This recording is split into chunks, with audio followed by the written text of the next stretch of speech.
ओम नमः सिद्धेभ्यः। ओम नमः सिद्धेभ्यः।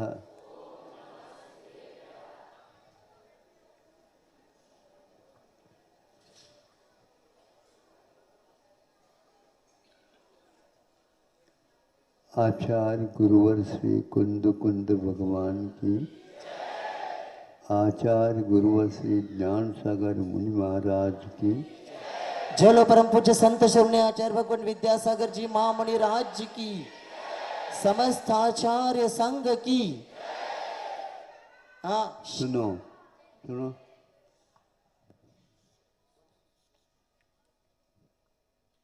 आपके शब्द कब व्यवधान उपस्थित करते हैं और कब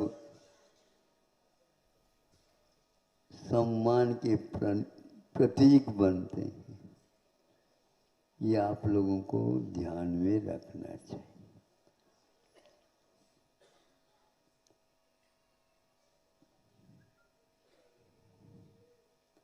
आप मंदिर के ऊपर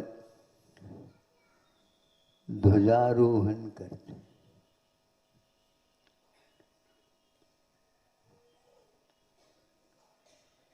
उस ध्वजा को क्यों उसका आरोहण होता है, यह भी ज्ञात है।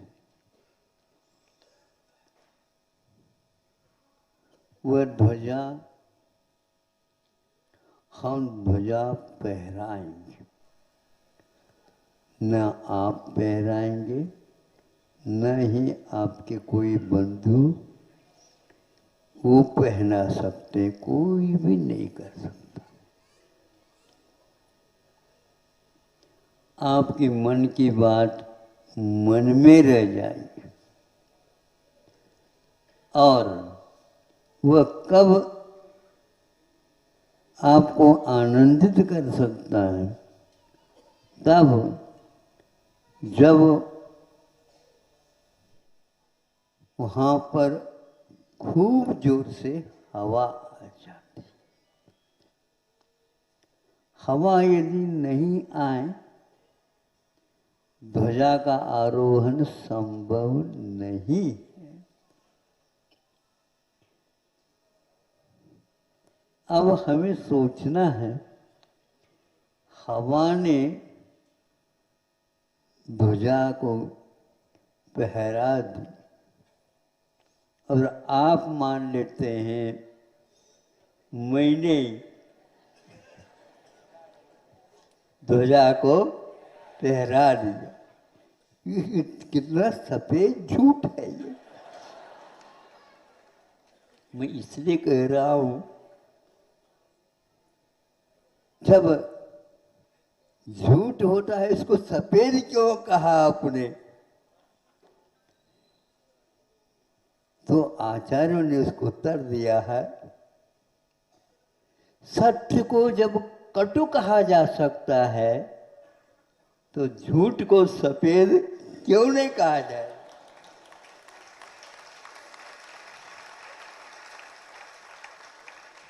मैं बोल रहा हूं, मैं आपको बताना चाहता हूं, यह कटु सत्य।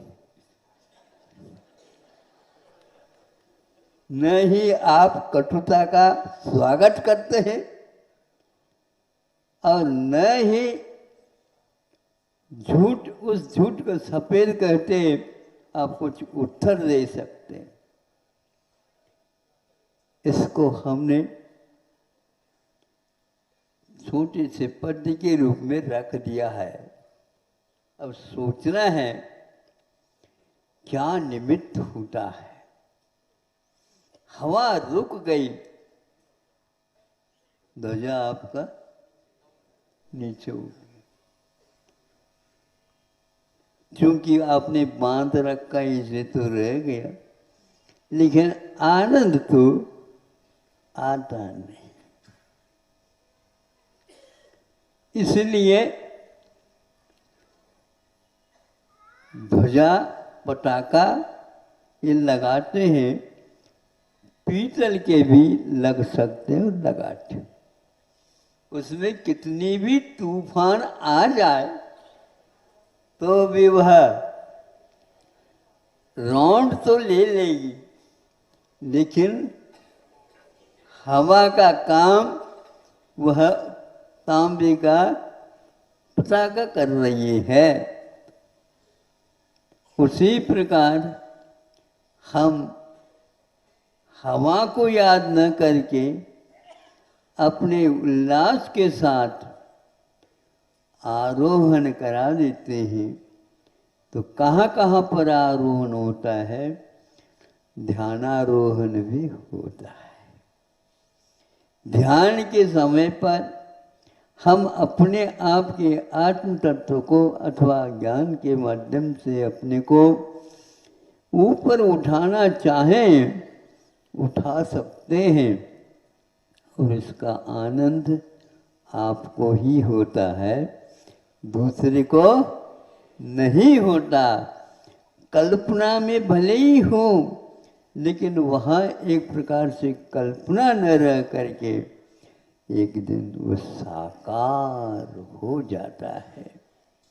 आप लोगों को ऐसे स्वप्न की प्रतीक्षा करना चाहिए। हे प्रभु, आपने जैसे इस काम को किया है, वैसा मैं भी चाहता हूँ कि आप जैसे मैं भी अपने इस जीवन के शिखर पर ध्वजारोहण कर सको।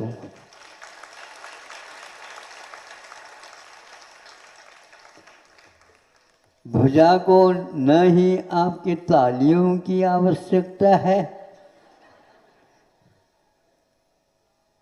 और न हवा की प्रतीक्षा है, लेकिन हम अपने भावों में उदासीनता लाते हैं।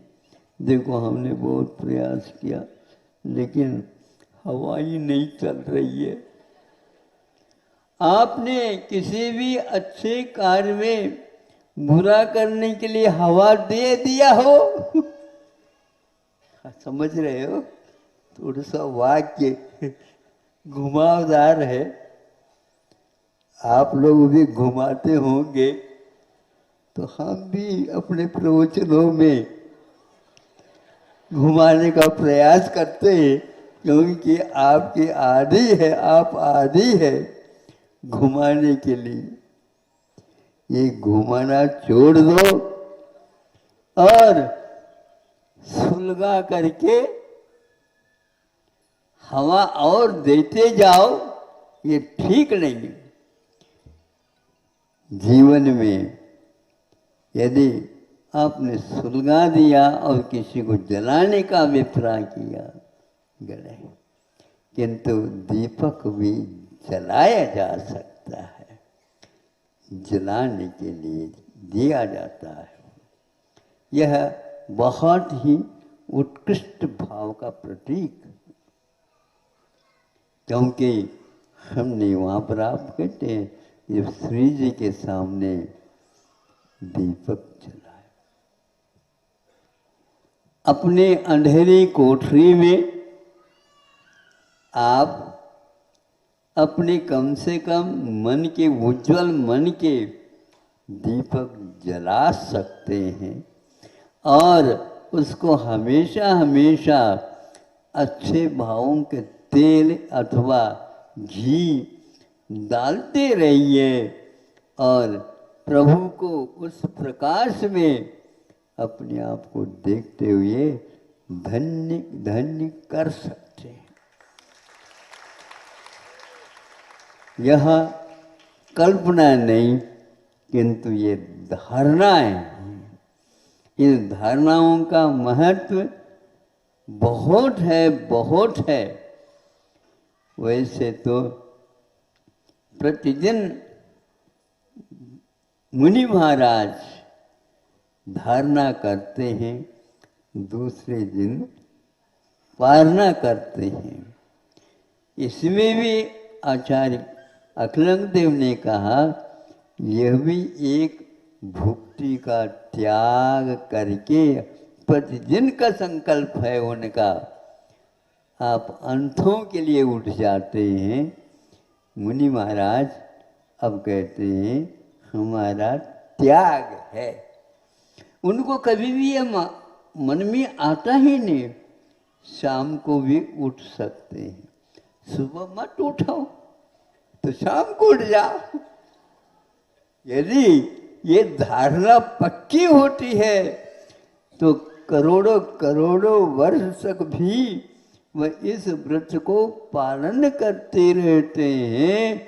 आप रात में का त्याग कर देते हैं, अंतों को रख देते हैं, तो ये कहते हैं हम तो एक दिन में एक ही बार लेंगे। इसी त्याग के कारण आप 28 भी कर लो तो भी इनके इस त्याग का कोई हानि नहीं है, क्योंकि आप चूंकि रात का मात्र त्याग कर रहे हैं और ये शाम को भी त्याग कर देते हैं, और कल जब तक उठेंगे नहीं तब तक इसके बारे में विकथा भी करते नहीं हैं। इसका अर्थ ये हुआ वह 24 घंटा दीपक जल रहा है, किसकी जल रहा है? तो वह धारणा रूप दीपक है। ये आज ऐसा धारणा ले ली जो हम कल तक नहीं थे। अब आप सोचिए भाव में किस प्रकार उत्कर्ष होता रहता।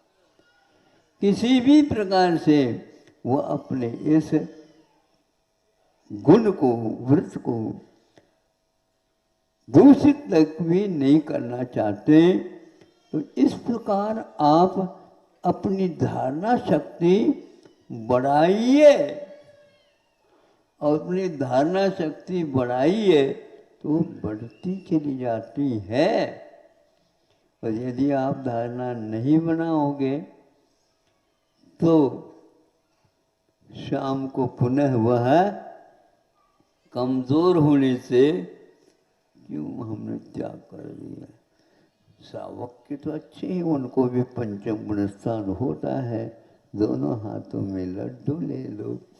ये समझे, ऐसे यदि भाव हो जाए तो ये कहेंगे महाराज हमारे लिए आप परेशानी पैदा कर रहे हैं। कैसे के वैसे परेशान? इसलिए कि आपकी पालना की हम प्रतीक्षा कर रहे हैं, है क्या नहीं ये भाव? बिल्कुल। फिर हमारा क्या होगा?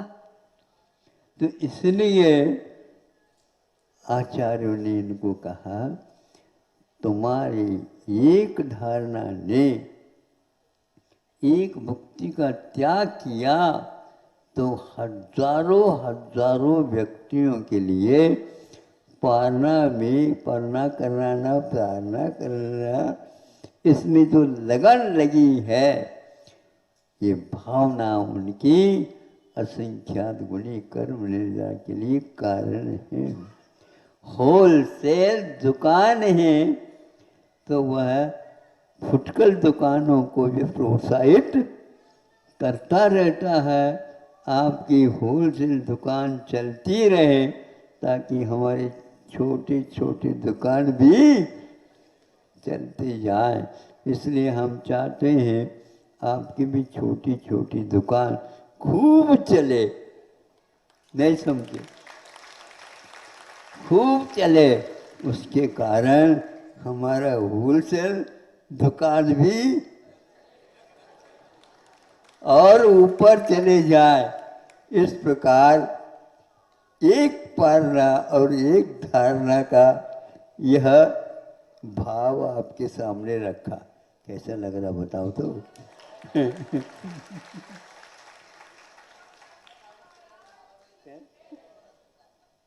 यही तो है। तो इसमें कोई किसी को घाटा है ही नहीं।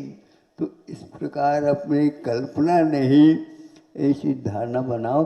ये कहाँ है? समय सार में भी धारणा की, विशुद्धि की, प्रतिक्रमण की, निस्सरण की, आदि आदि की कथा कही है उसमें एक धारणा भी है, तो उस धारणा के माध्यम से पृथ्वी धारणा, जल धारणा, अग्नि धारणा, वायु धारणा, फिर इसके उपरांत पदस्थ, रूपस्थ, रूपातीत धारणा, ऐसे ऐसे छलांग लेते जा रहे हैं, उछलते चले जा रहे हैं। एक सिंहासन के ऊपर अपने आप को बिठा करके और अरहत परमेश्वर का स्वरूप का ध्यान, ये रूपातीत यह पदस्थ पिंडस्थ धारणा का प्रतिफल है और सब काम होता जाता है।